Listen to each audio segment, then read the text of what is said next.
Good morning, everyone. Welcome to the latest episode of PYA's Healthcare Regulatory Roundup webinar series. Today's topic is Getting Paid to Address Social Determinants of Health. PYA is happy to present today's webinar on this important topic. Before we get started with the webinar, I'd like to go over a few housekeeping items. As this event is for CPE credit, there are some additional steps that we will take in order to comply with NASBA's requests. Attendees will be provided 3 polling questions throughout today's webinar. Responses are documented electronically. Attendees must respond to these polling questions within the allotted time to receive CPE credit for this course. A post-event survey will also be provided for attendees to submit regarding their webinar experience. The polling questions and post-event survey must be submitted for proof of participation today. You may submit questions during the webinar by typing a message in the questions pane of the control panel. Also, immediately following the end of the webinar, you will be asked to complete a short survey and submit any additional questions. We will respond to questions posed after the webinar via email. We have posted in the handouts pane of the control panel a PDF copy of the slides for your reference. Also, you will receive an email later today with a copy of the slides and a recording of the webinar. With that, I would like to introduce our presenters, Martie Ross and Miriam Murray and Katie Croswell. Thank you, Trevor. Good morning, everyone. Thanks for joining us. I'm Martie Ross, and I'm joined today by 2 members of PYA's Regulatory Compliance and Revenue Integrity team, Katie and Miriam. Let's see, this time you're hearing from folks in Ohio, Kansas City, and North Carolina. So we're kind of covering the map today. We're going to start today providing some background on CMS's health equity strategy, really to provide context for this new reimbursement that is related to SDOH needs. Then we will drill down into the billing requirements for the new codes. And finally, we're going to wrap up addressing some of the challenges that we've identified as providers look to provide these SDOH related services. So without further ado, let's dig into CMS's health equity strategy. In April of 2022, CMS released this document, its Framework for Health Equity, really is a culmination of a multi-year focus on how to improve health outcomes. This is a matter of fairness, obviously. All individuals should have access to care. All individuals should enjoy positive outcomes, but it's also economics because it is the disparities in access to care, the disparities in health outcomes that drive up costs in our healthcare system. So if you want to control costs, it's a matter of proper allocation of resources and thus having to identify and address issues relating to health equity. In its health equity strategy, CMS identifies 5 priorities to be addressed through its own operations as well as its programs and interactions with providers, beginning with collecting relevant data, analyzing its own programs to address any inequities that are created by its policies, reinforcing provider capacity to reduce disparities, and then advancing language access, health literacy, provision of culturally tailored services, and finally, just broadly address accessibility for all types of healthcare services within the population served.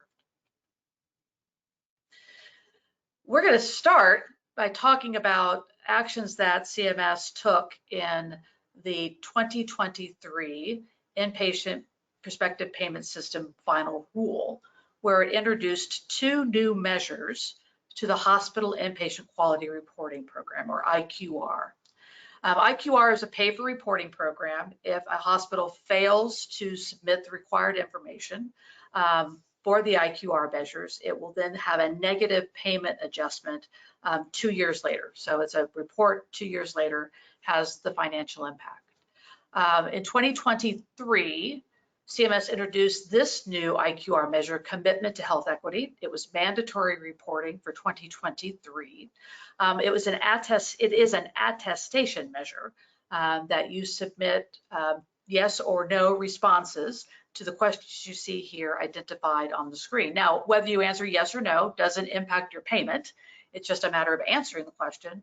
But clearly, CMS is intending to focus hospitals on those key elements of a overall health equity strategy, beginning at the top with the strategic plan supported by governance, all the way down to how do managers interact with their staff to address health equity issues. Also in the 2023 final rule, CMS introduced a second IQR measure, screening for health-related social needs. This measure was voluntary reporting in 2023, but now is mandatory reporting for hospitals in 2024. This measure requires a hospital to report on the percentage of inpatients it screens for one of 5 health-related social needs: food insecurity, housing instability, transportation needs, utility difficulties, and interpersonal safety.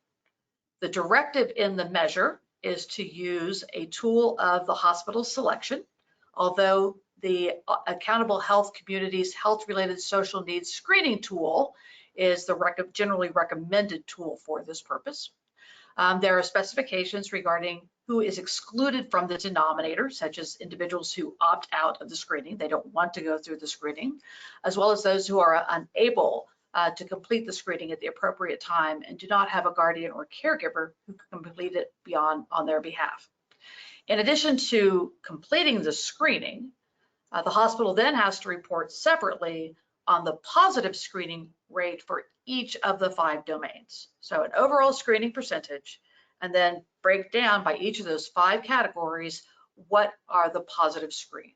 And then the type of documentation, the manner in which to collect this data, of course, is left to the hospital as it implements its IQR strategy. But certainly this is now becoming a significant motivation for hospitals as they are figuring out their processes to capture this information. Many go beyond just inpatient screening. They're also implementing emergency room screening as well as screening in ambulatory clinics.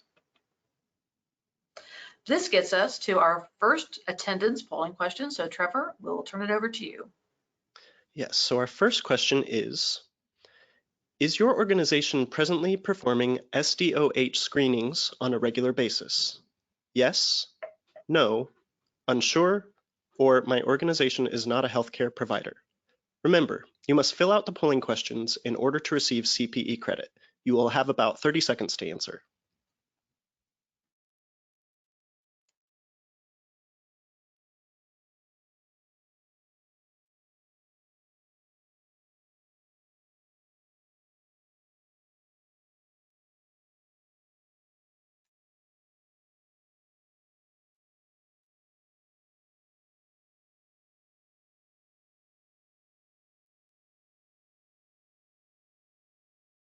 Thank you for participating in our poll. Now I'll hand it back over to our presenters. Wow, that is impressive. Almost half of our attendees are already completing these screenings on a regular basis. And certainly only 11% yet haven't implemented a program for that. So interestingly, CMS uses the terminology health-related social needs in addressing the screening IQR requirement. The term you're probably more familiar with is social determinant of health, or SDOHs. What is an SDOH? I mean, broadly, it is a non-medical factor that influences an individual's health status. There is no definitive list of SDOHs, but we do have a systematic way to report identified social determinants of health, and that is the Z codes. These are the ICD-10 codes that are in categories Z55 through Z65. You'll see there on the right-hand side of your screen sort of a cheat sheet from the American Hospital Association that lists the different categories. You will see that that is far beyond the 5 categories of health-related social needs that are part of the screening IQR. And in fact, what we're going to talk about today, as we start drilling down in new reimbursement, we are focusing on this broader universe of social determinants of health. There's a very broad range here, but appreciate that it's a non-medical factor. So it is not something directly about your health. It's something in your environment that is negatively impacting your health. And that becomes critical as we start talking about Medicare coverage for services. Z codes are one of the ways in which CMS is promoting that equity priority of collecting data, attempting to normalize how we describe different conditions that individuals may be facing.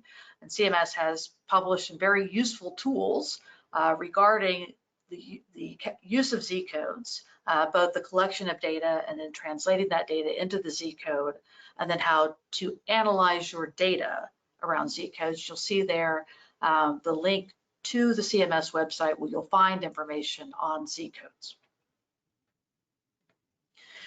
Why Z codes become critically important is because one of the strategies that CMS has now engaged is making adjustments to DRG payments based on Z code presence on the claim form. So let's back up a bit. Beginning in this year's 2025 IPPS proposed rule, CMS discusses at length the analysis it has done on claims that have been submitted with the Z codes that relate to housing instability or inadequacy. And you'll see those Z codes again on the right-hand side of your screen. The number CMS is working with, the number of claims are very small. These are in the couple hundred range. But CMS takes that data and looks at the costs associated with caring for patients who have been identified as having housing instability or inadequacy. And that claims data analysis is showing the impact on resource use to be significant in the terms of longer hospital stays, increased nursing care, more monitoring, or having to engage in more comprehensive discharge planning. So because a hospital is using more resources and incurring more costs, CMS says it's appropriate to adjust the payment to reflect that. And they accomplish that by treating cases that include one of these Z codes, rather than that Z code becomes indicative of a complication or comorbidity. And so that changes the DRG that's reported for that patient. Just use the simplest example, always a simple pneumonia, correct? So DRG 195, which is simple pneumonia, no complications, no comorbidities, you'll see the weight that is assigned to that DRG at 0.6256.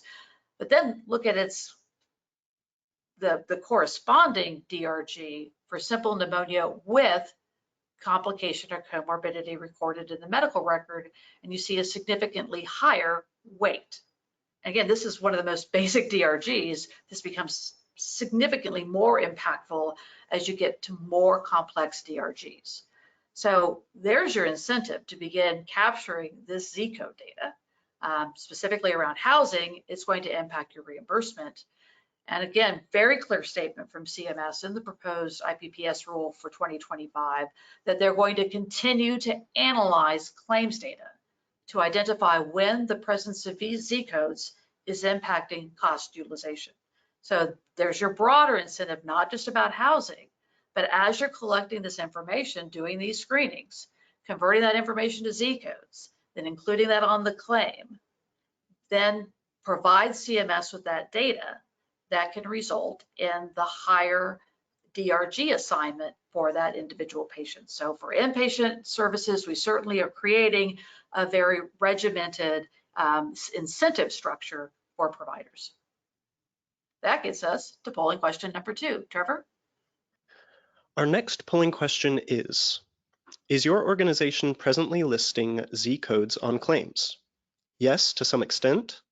No, unsure, or my organization is not a healthcare provider. Remember, you must fill out the polling questions in order to receive CPE credit. You will have about 30 seconds to answer.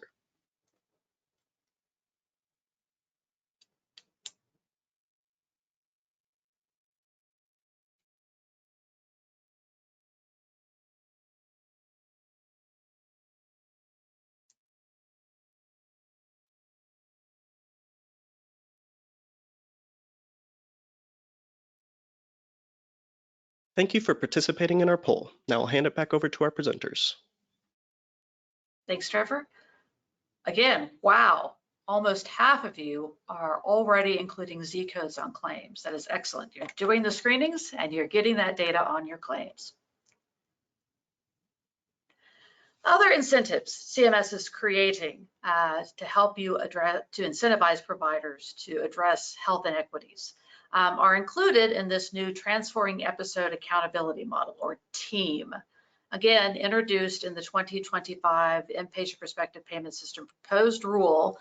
This is the new mandatory episodic payment model. So if you have been around long enough for comprehensive care for joint replacement and that mandatory hip and knee program, this is yet a broader mandatory episodic payment model extending into numerous different conditions beyond orthopedics. CMS is now proposing that this would begin in January of 2026, and it will select hospitals in 25% of all CBSAs to participate. So if you are lucky enough to be in one of the CBSAs that's selected, you will be participating in this program. There are specific health equity related provisions that are unique to this program. That includes participating hospitals being required to submit health equity plans to show how they intend to address disparities through program participation. And also they'll be required to complete SDOH screenings for individuals who are subject to the bundled payments and report sociodemographic information on those beneficiaries. But what should really capture your attention is that CMS intends to adjust the financial benchmarks, those target prices for episodes, based on beneficiary SDOHs. And where is CMS going to get that information? From your claims data that includes those Z codes. So those of us with experience in episodic payment models appreciate how sensitive those benchmarks are to adjustments, how obviously the benchmark is the game. If you're going to get paid, you have to beat the benchmark. And so having this positive risk adjustment, i.e. raising the benchmark amount because of concerns of social determinants in that population is really going to be very critical for success under this particular program. So there's the background of what we're walking into, where CMS has been focusing its strategies. Let's start drilling down to what CMS did in the 2024 Medicare physician fee schedule, where it introduced new fee-for-service reimbursement for SDOH related services. And specifically, there are 4 services for which we will now have new reimbursement, or currently have reimbursement, beginning with SDOH risk assessments. We'll talk about community health integration, or CHI services, principal illness navigation, or PIN services, and then PIN peer support services, a subcategory of principal illness navigation focused on substance use disorder. So we're going to drill down on these particular codes. I would be remiss not to note that there was another set of codes that also, for which CMS also introduced new reimbursement. Those are the caregiver training services. So these are reimbursement for a provider providing training to family members or other caregivers as opposed to the patient. We're not going to address those here. We don't believe those are strictly SDOH related services, and CMS has already said that it intends to do modifications to those codes in upcoming physician fee schedule rules. So let's start. I'm going to start with SDOH risk assessments. I'm going to hand it over to Katie to do CHI and PIN going forward. So starting with, but before we get into the details, PYA in April published a comprehensive white paper addressing these billing rules for these services. It is in a Q&A format. If any of you have previously accessed the white papers we've done on chronic care management and remote patient monitoring, this is a very similar format. We have compiled from last year's physician fee schedule final rule, as well as 2 publications we have from CMS that have gone into greater detail on those rules, including that January 24 Medlearn Matters booklet on health equity services, and then the March 2024 FAQs that CMS published on these codes as well. So that's our source data, but this document will provide that resource to you. Okay, now we'll get into the dirty details. Let's start with SDOH risk assessment. The description for GO136 is an administration of standardized evidence-based SDOH risk assessment tools taking between 5 and 15 minutes and not to be performed more than once every 6 months. The critical word here is assessment, because when we were talking about the IQR, we were talking about screening. And CMS makes very clear that this is not routine screening. We're not paying you for doing those screenings that are required under IQR, or not required under IQR, but the data is collected under IQR. Instead, we administer this risk assessment when the billing practitioner has reason to believe that there is an unmet SDOH need that is interfering with the practitioner's ability to diagnose or treat the patient. It is critical to get your head around this concept, and it's because CMS has tied this requirement of the SDOH interfering with the ability to diagnose or properly treat the patient, because it ties back to medical necessity. When you look at the scope of the Medicare Part B benefit under the Social Security Act, the coverage is for diagnosis and treatment of medical conditions. And CMS really struggled with this idea of using Medicare funds to pay for individuals screening for social determinants or addressing social determinants for the Medicare beneficiaries. It needed that link between what a practitioner does, diagnose and treat the patient, and these services that are addressing what are non-medical conditions, but instead social factors that influence those medical conditions. And so as a condition of medical necessity for these risk assessments, and in fact for CHI and PIN as well, we have to have that link between the SDOH and the billing practitioner's diagnosis and treatment of the beneficiary. What we need guidance from CMS is, how do we document the reasons in the medical record? Is it enough for the billing practitioner to say, I think there's something here that's some issue with this patient's home environment, with their workplace, with their housing. There's some issue here, I believe, and I need a full assessment of that risk to be performed. So we don't have really clear guidance on what the documentation would be to trigger that medical necessity for SDOH risk assessment. Hopefully we will get more guidance there. In the guidance that we have received, CMS identified 3 permissible tools to use for these risk assessments. Again, its favorite, the Accountable Health Community's Health-Related Social Needs Screening Tool, but also the Prepare tool, as well as instruments that have been used by MA Special Needs Population Risk Assessments.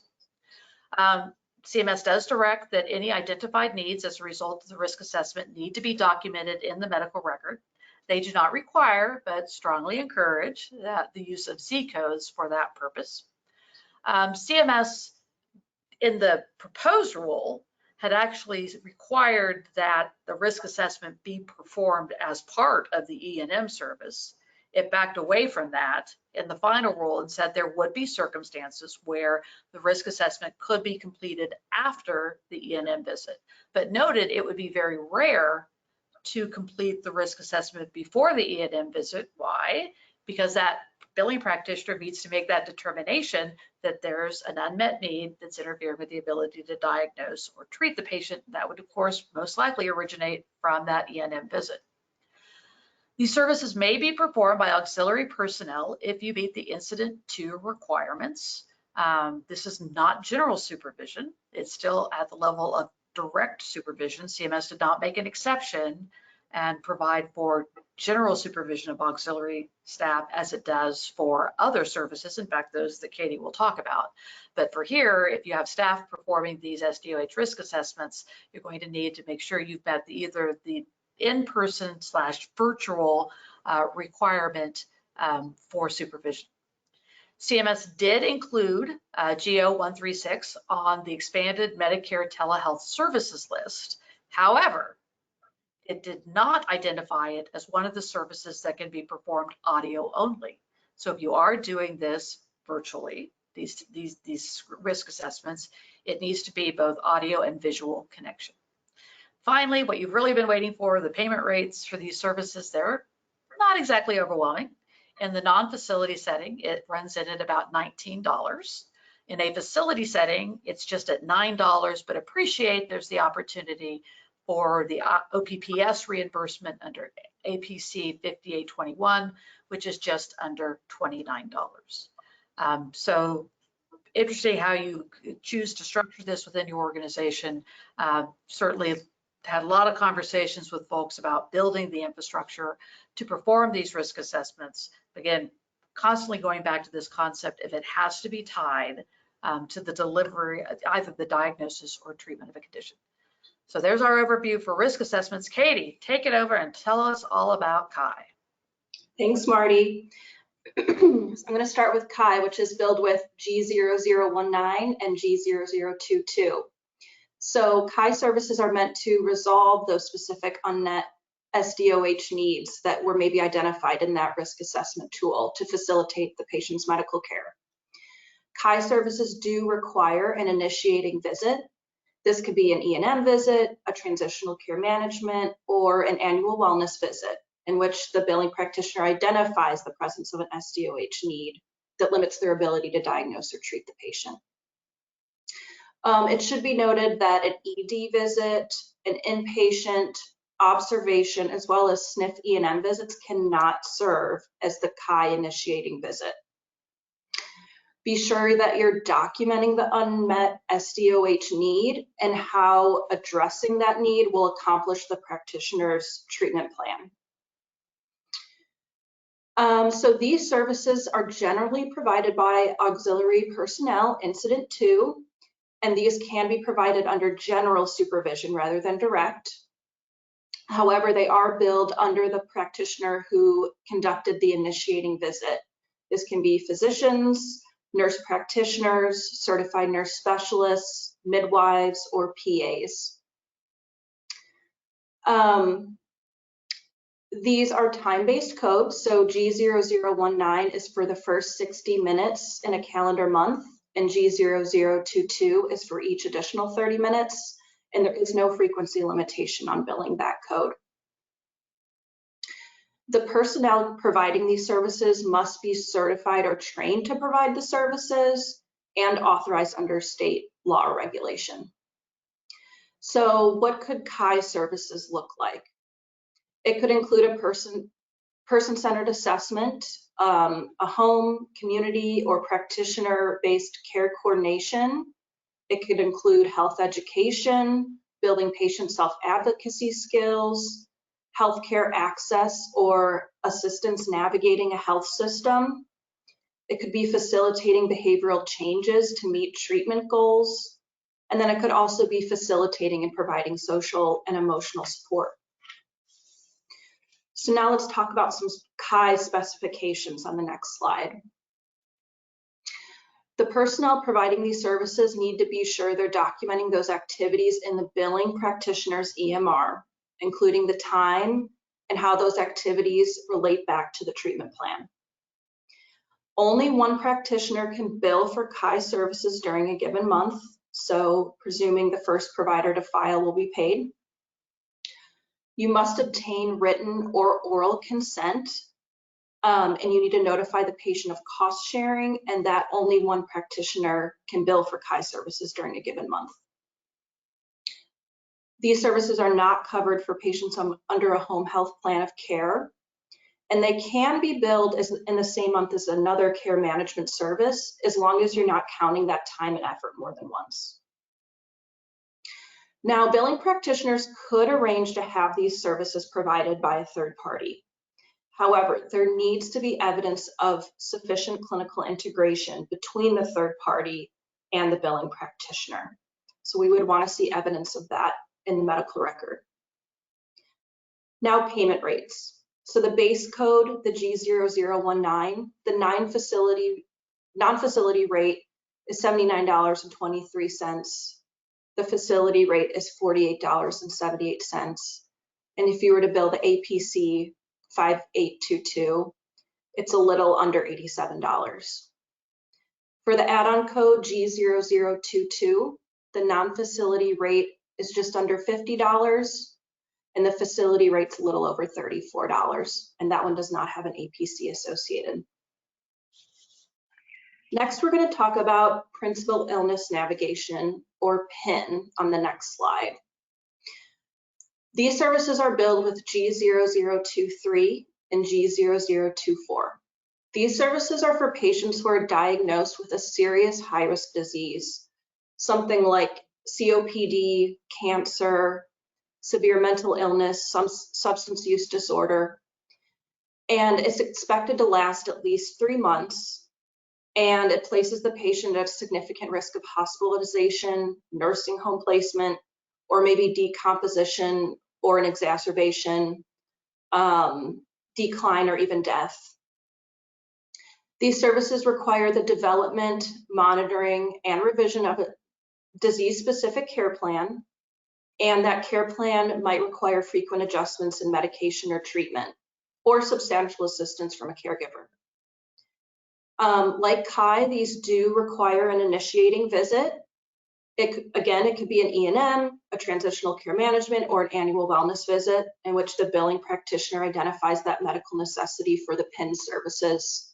They're developing a treatment plan, and they're specifying how the PIN services could accomplish that plan. Like CHI, they can be performed by a certified or trained auxiliary personnel under general supervision of the billing practitioner. The base code G0023 is for the first 60 minutes in a calendar month, and G0024 is each additional 30 minutes with no frequency limitation.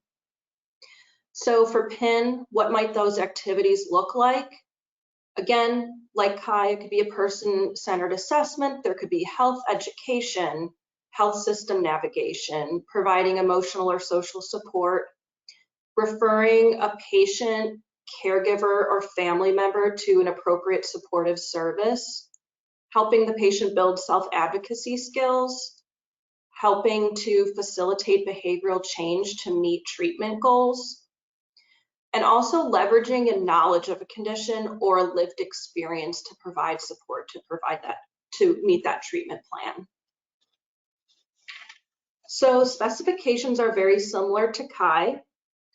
More than one practitioner can bill for PIN services during a given month in limited circumstances.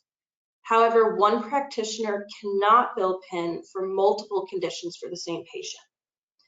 CMS states, we do not expect a patient to require multiple PIN services for a prolonged period of time, except in circumstances in which the patient is receiving PIN services for highly specialized navigation, such as behavioral health or oncology. So make sure you're keeping that in mind.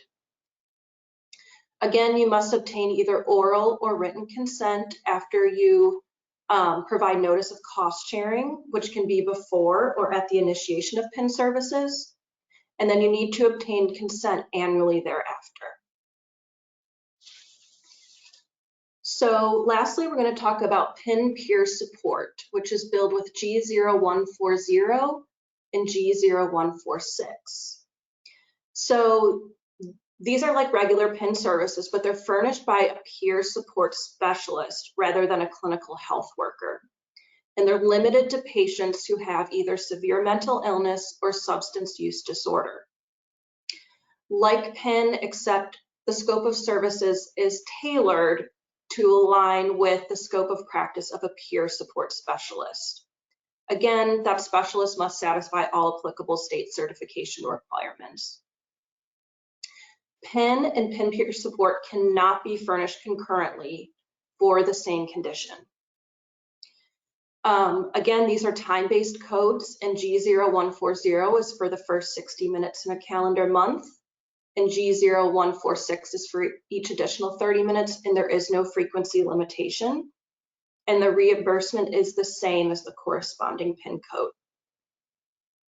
So to wrap up talking about these codes, we wanted to touch on federally qualified healthcare and rural health center reimbursement for these services. So the good news is that CHI, PIN, and PIN peer support have been added to the list of general care management services reimbursable under the code G0511. However, the SDOH risk assessment that Marty talked about is not included in that reimbursement. So in addition to CHI, PIN, and PIN peer support, G0511 also includes transitional care management, chronic care management, principal care management, and general behavioral health integration.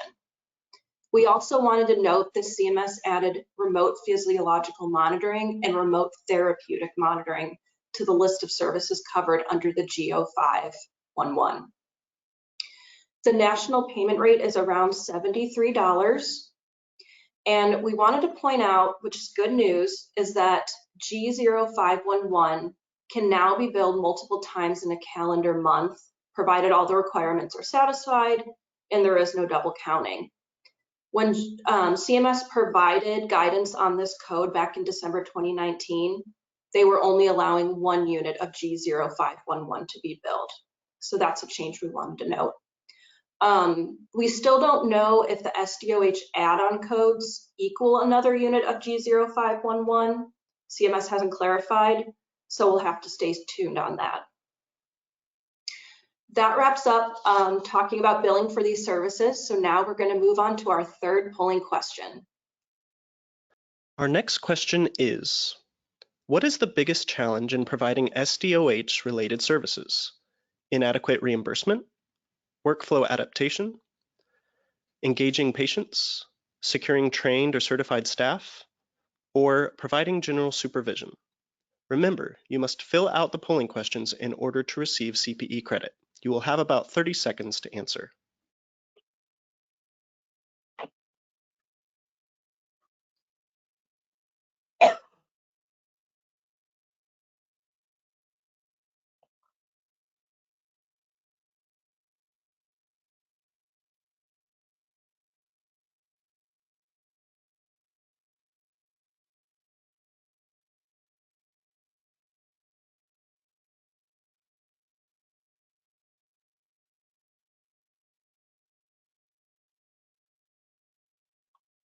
Thank you for participating in our poll. Now I'll hand it back over to our presenters.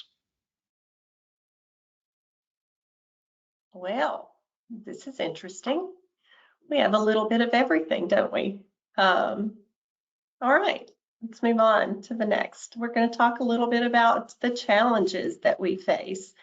Thanks so much, Katie and Marty, for level setting where we are for this. So now let's talk about how we're going to overcome some of the challenges that we have related to SDOH services. We're going to start with the inadequate reimbursement.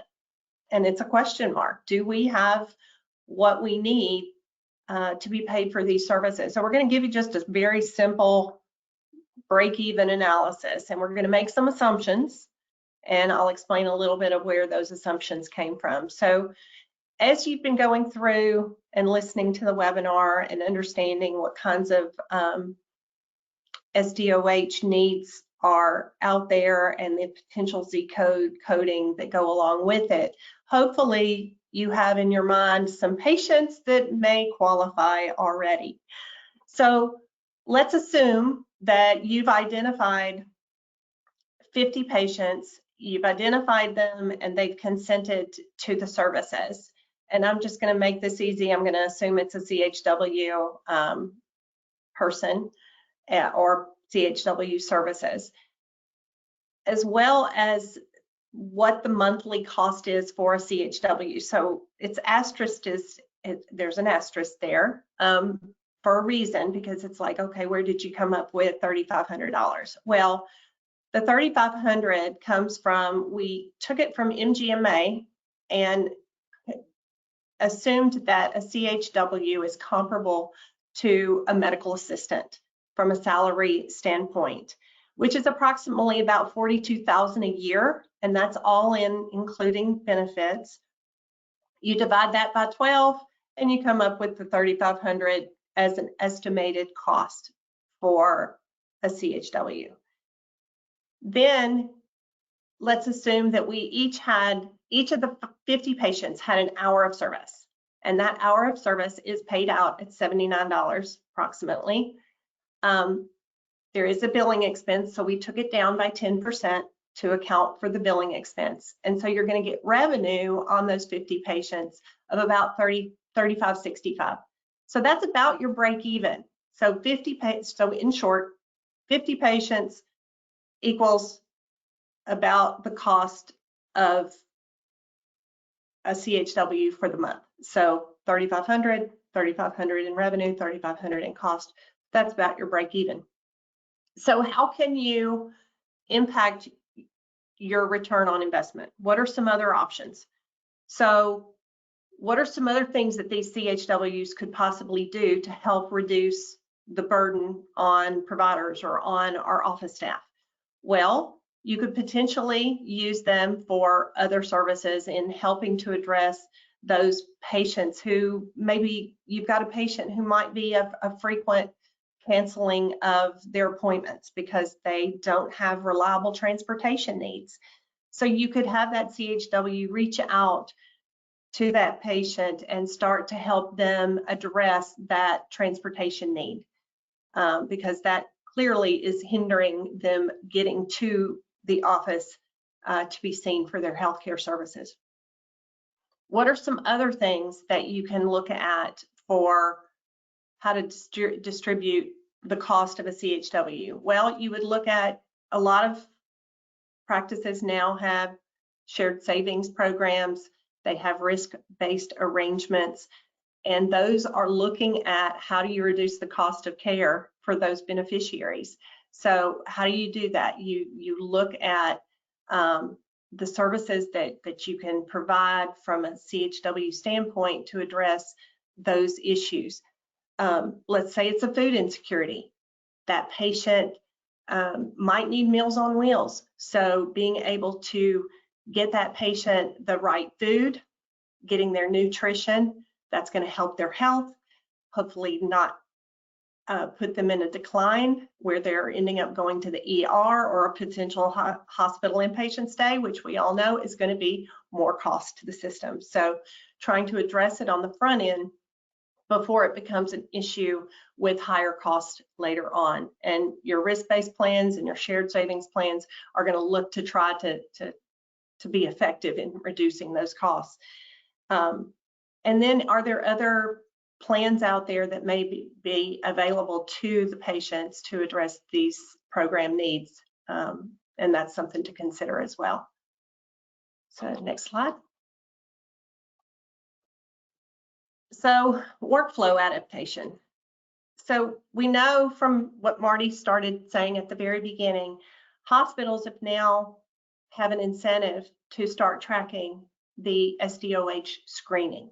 So if they're screening the patients and you have a patient that goes into the hospital and they've done their screening, it's going to be documented in the hospital record. Hopefully it's going to be documented in the discharge document that is going to come to the providers that are going to see the patient after they discharge, making sure there's communication of those SDOH needs between providers. It's going to be really important in establishing a workflow and a communication channel for that.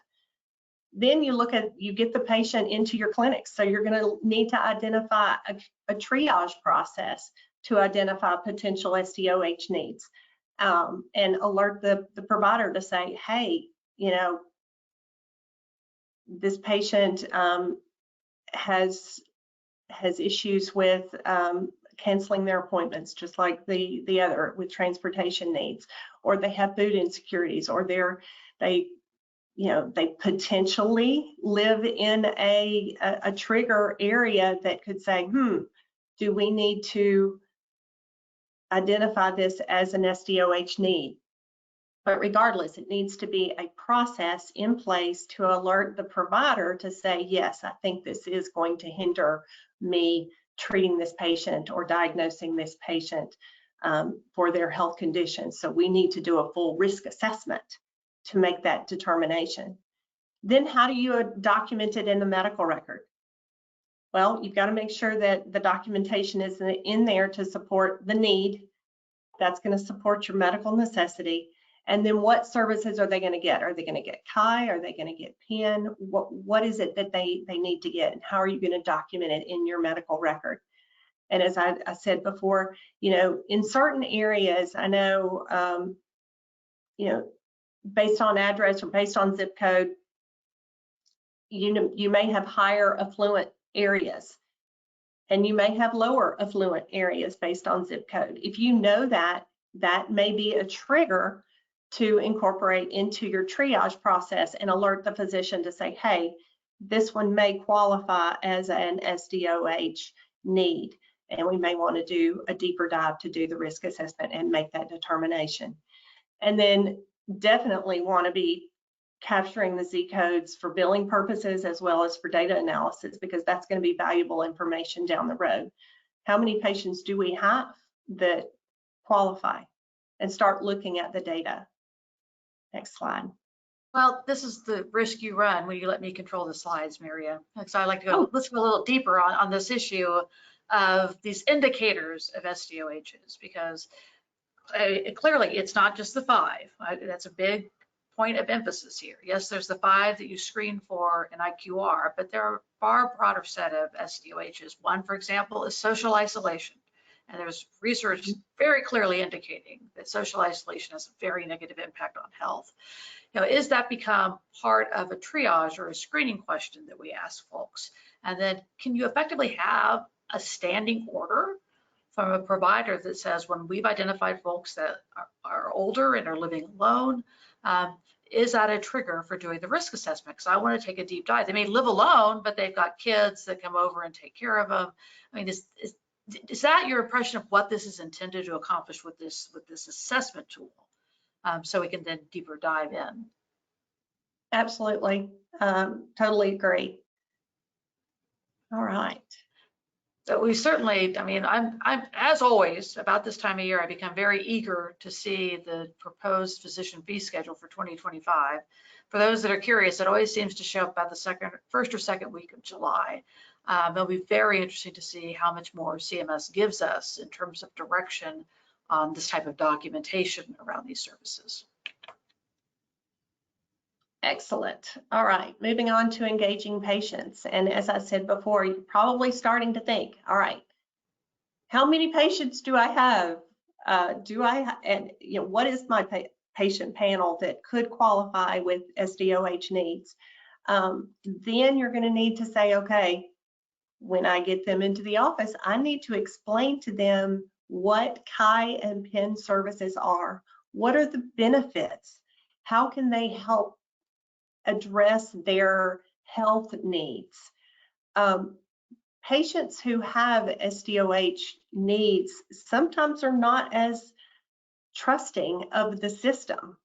You know, they've gotten into these positions of, you know, not having a transportation, not having food, not being able to pay their utilities.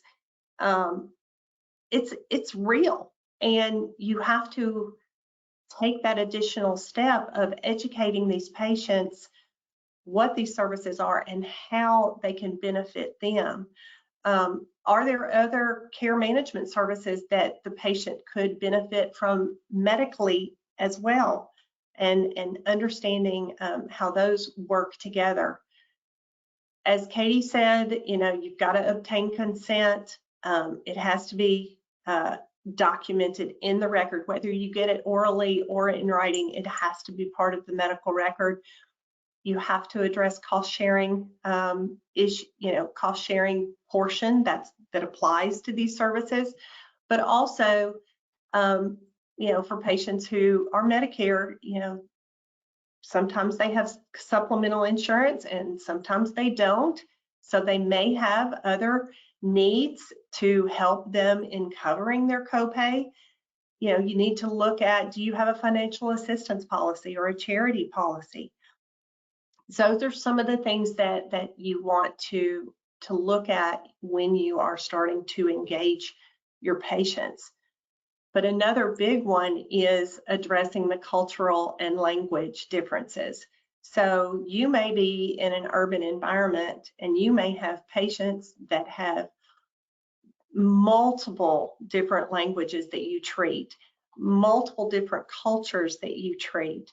What available resources do you have to address all of these different pieces and parts for the patients? But we also have to deal with ACA and 1557, which is the non-discrimination rules. And you can't just say, oh, well, I don't have anybody that speaks Spanish, so I'm not going to be able to address that need. That's not acceptable.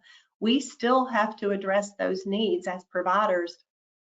And so making sure that we can address them and looking at what those resources are out there, whether you go with a CBO or whether you hire in-house.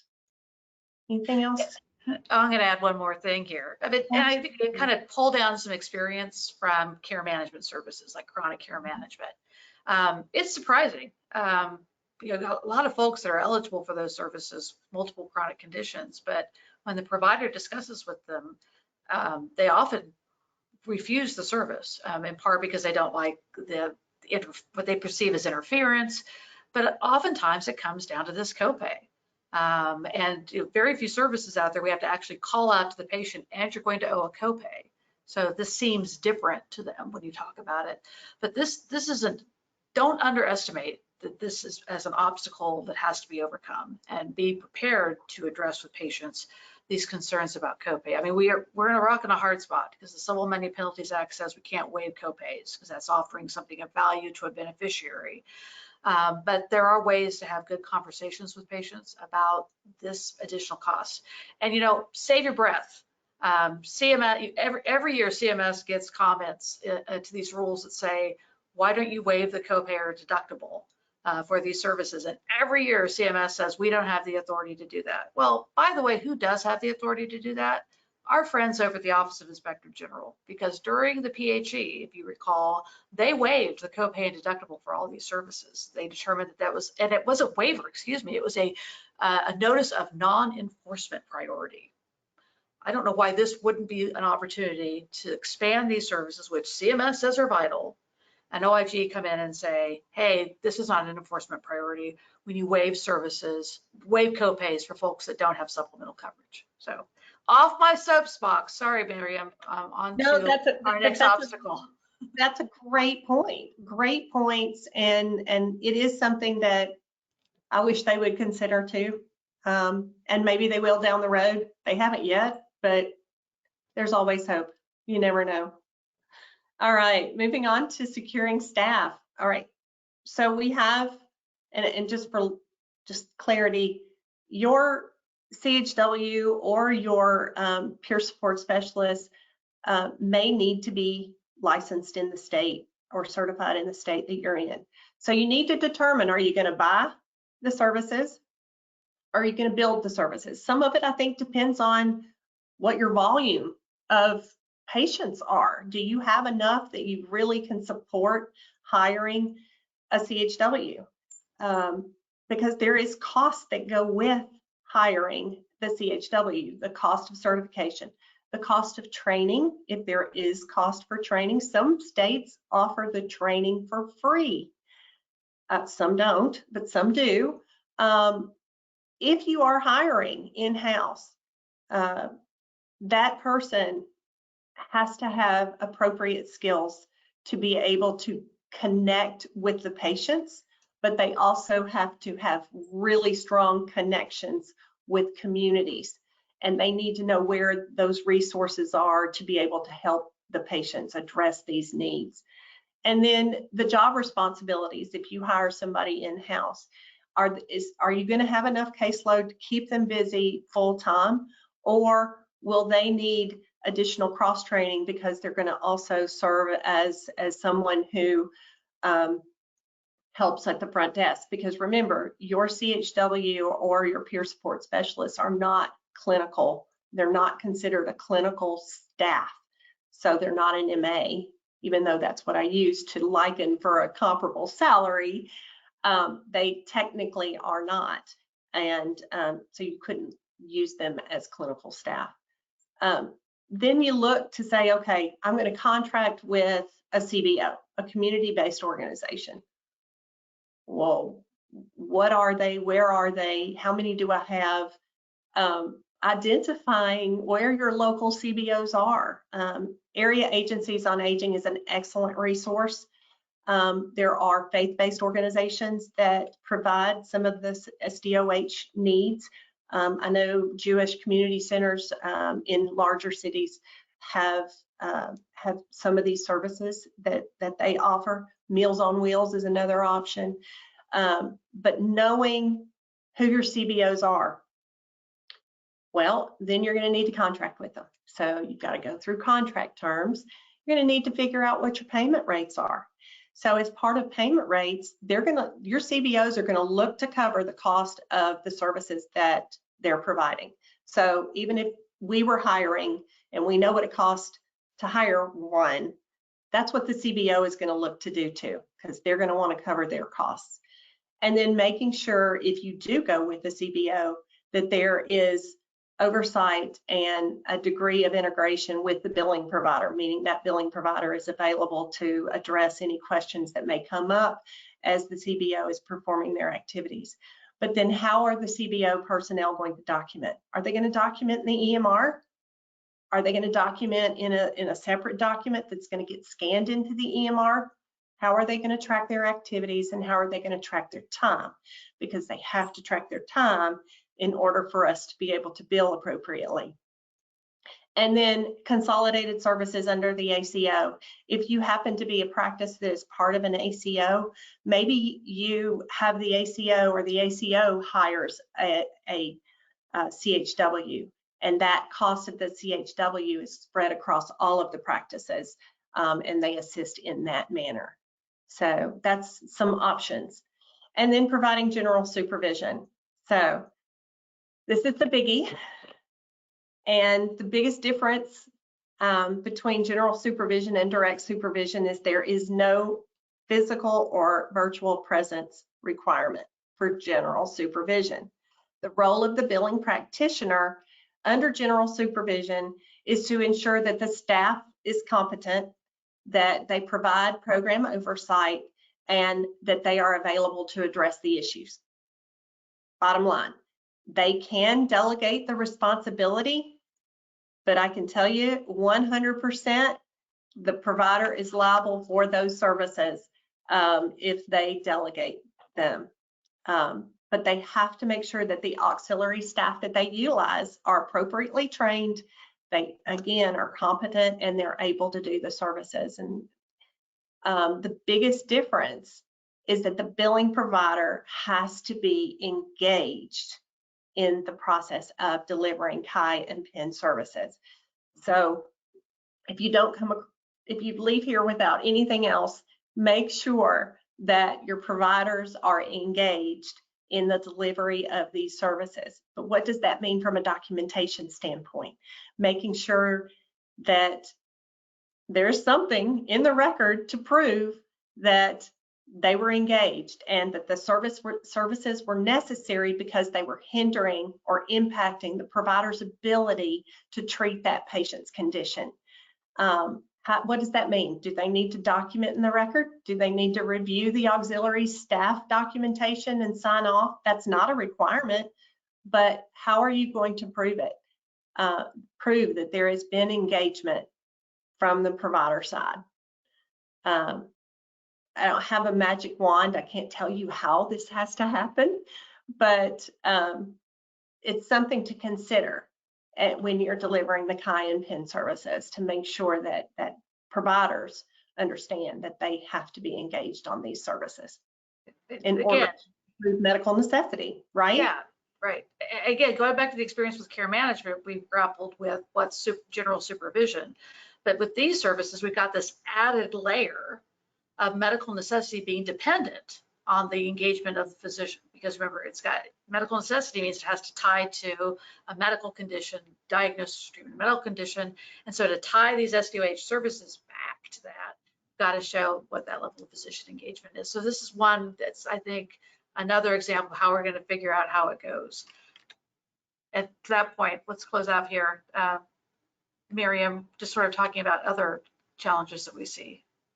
Absolutely. This slide didn't go, but that's okay. There it goes. I can talk to, okay. It's new. It's new for Medicare to take these services on. So making sure that you put some processes in place, you put some, you're going to have to develop your model. There isn't one to go by. So, how you develop that model is up to you, but making sure that you put some processes in place. Maybe you need policies in place as well. Provider resistance is real. There are providers out there that are like, no, I was trained to treat their medical condition. I was not trained to treat their social issues. So there is that has to be addressed as well.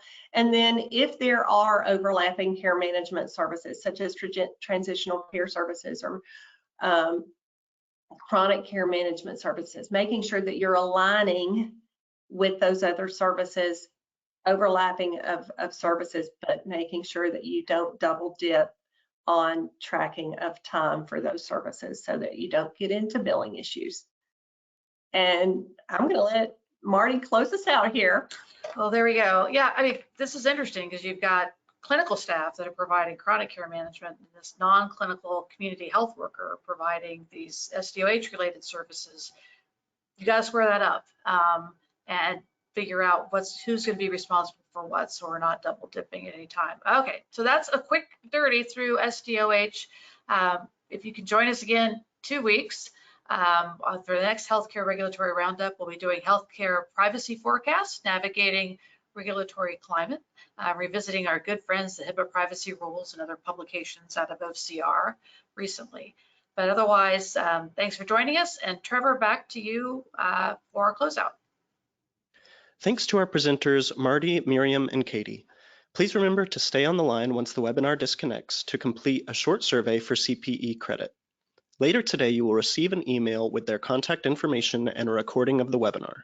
Also, the slides and recordings for every episode of PYA's Healthcare Regulatory Roundup series are available on the Insights page of PYA's website, pyapc.com. While at our website, you may register for other PYA webinars and learn more about the full range of services offered by PYA. Please remember to stay on the line once the webinar disconnects to complete a short survey and post any questions you may have. On behalf of PYA, thank you for joining us and have a great rest of your day.